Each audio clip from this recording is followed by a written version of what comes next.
Assalamualaikum warahmatullahi wabarakatuh. Perkenalkan, nama saya Dita Karisma Lenarisa Putri. Di sini saya akan membahas mengenai kesetaraan gender. Apa sih itu kesetaraan gender? Kesetaraan gender adalah keadaan di mana akses terhadap hak atau peluang yang tidak dipengaruhi oleh gender. Di Indonesia kita tahu sendiri, kesetaraan gender itu masih sangat minim. Di Indonesia masih memprioritaskan laki-laki dan menomorduakan perempuan.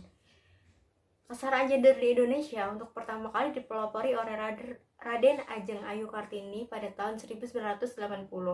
Tujuan dari kesetaraan gender itu sendiri adalah agar setiap orang memperoleh perlakuan yang sama dan adil. Faktor-faktor penyebab kesetaraan gender ini dampaknya lebih banyak ke perempuan. Yang pertama, pelabelan sifat-sifat tertentu, di mana perempuan masih dicap sebagai lemah, cengeng, gak bisa ngapa-ngapain, gak kayak laki-laki yang bisa kerja segala macem. Padahal perempuan juga bisa melakukan apa yang laki-laki kerjakan, apa yang laki-laki lakukan perempuan juga bisa melakukan, dan belum tentu yang perempuan lakukan itu laki-laki bisa lakukan. Yang kedua, pemiskinan ekonomi terhadap perempuan. Perempuan harus mendapat gaji di bawah laki-laki, nggak bisa di atas laki-laki, pangkatnya harus di bawah laki-laki, nggak boleh melebihi laki-laki, apalagi laki-laki itu adalah suaminya. Perempuan harusnya di rumah, masak aja di dapur, nggak usah kerja ngurus anak-anak. Kenapa selalu begitu?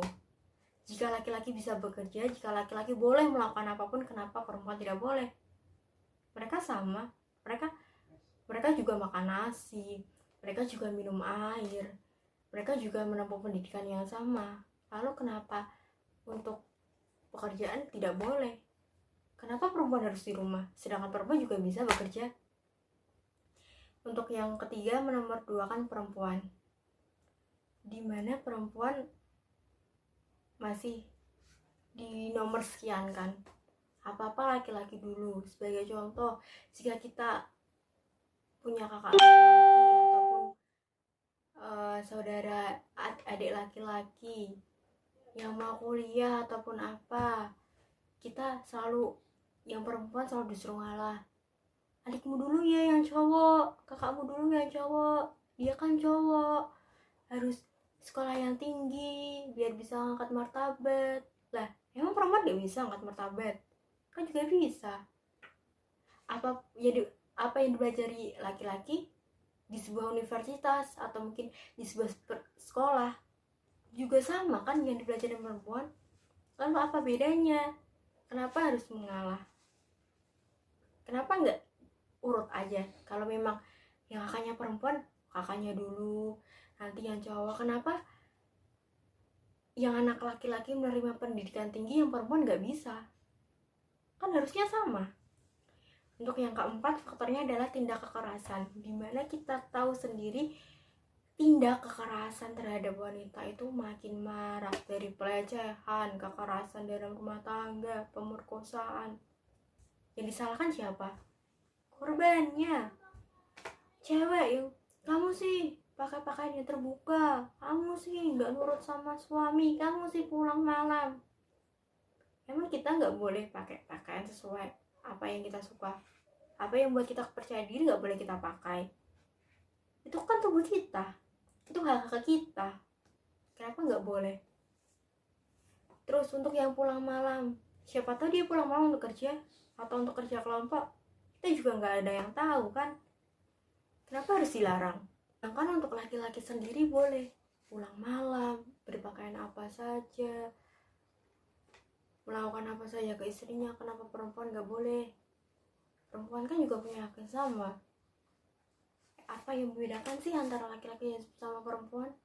Kan juga sama-sama gitu, kenapa harus dibedakan? Dan untuk yang terakhir, faktornya adalah budaya patriarki, di mana memprioritaskan laki-laki dan menomorduakan perempuan. Contohnya di politik, jika itu pemimpinnya laki-laki diprioritaskan, dipuja-puja, berwibawa, berjasa, yang perempuan dianggap rendah, dilakukan. Emang bisa jadi pemimpin? Emang bisa ya mimpin? Emangnya yang nggak bisa itu apa? Kan ya sama. pendidikan yang diterima sama, ilmu yang diterima sama, lalu apa yang membedakan?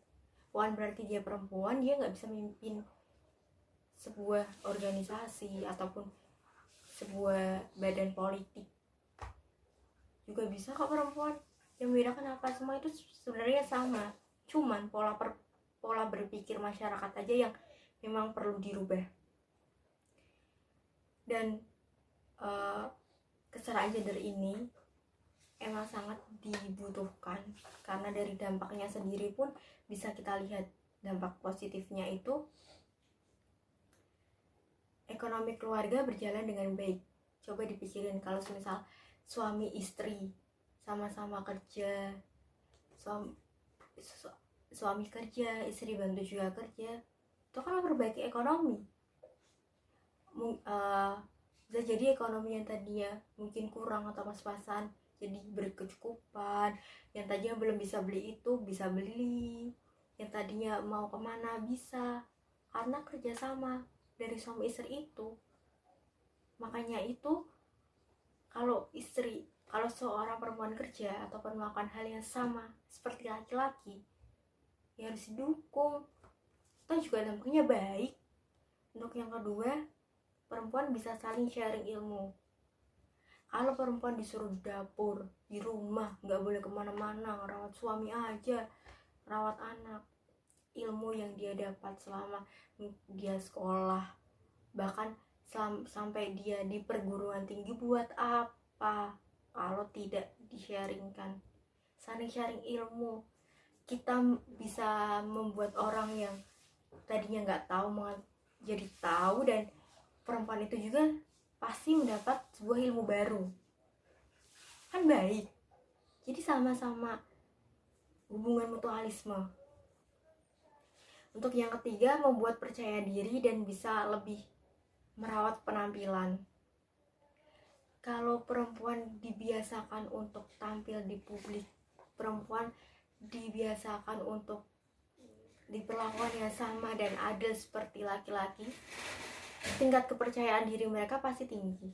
Mereka yang awalnya nggak pede untuk bicara di depan umum bisa pede. Mereka yang awalnya takut untuk memulai sesuatu merasa harus dicoba nih, tantangan baru, harus bisa. Kan itu baik.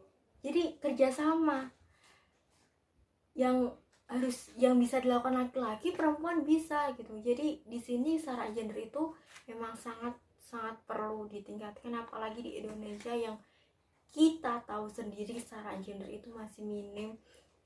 Pola pikir masyarakat juga harus diubah mengenai pemikiran bahwa perempuan itu lemah, perempuan itu cengeng, dan yang bisa merubah itu awalnya dari diri kita sendiri. Jika diri kita sendiri pun masih berpikiran seperti perempuan cengeng, perempuan lemah, semua masyarakat juga pasti berpikir seperti itu. Tapi jika diri kita mau menunjukkan, apalagi yang cewek-cewek nih, mau menunjukkan bahwa dia kuat, dia bisa berdiri di atas kakinya dia sendiri, dia bisa mewujudkan mimpi-mimpinya sendiri, pasti pemikiran orang-orang juga sedikit demi sedikit berubah. Itu yang dapat saya sampaikan mengenai materi kesetaraan gender. Sekian dari saya. Wassalamualaikum warahmatullahi wabarakatuh. Terima kasih.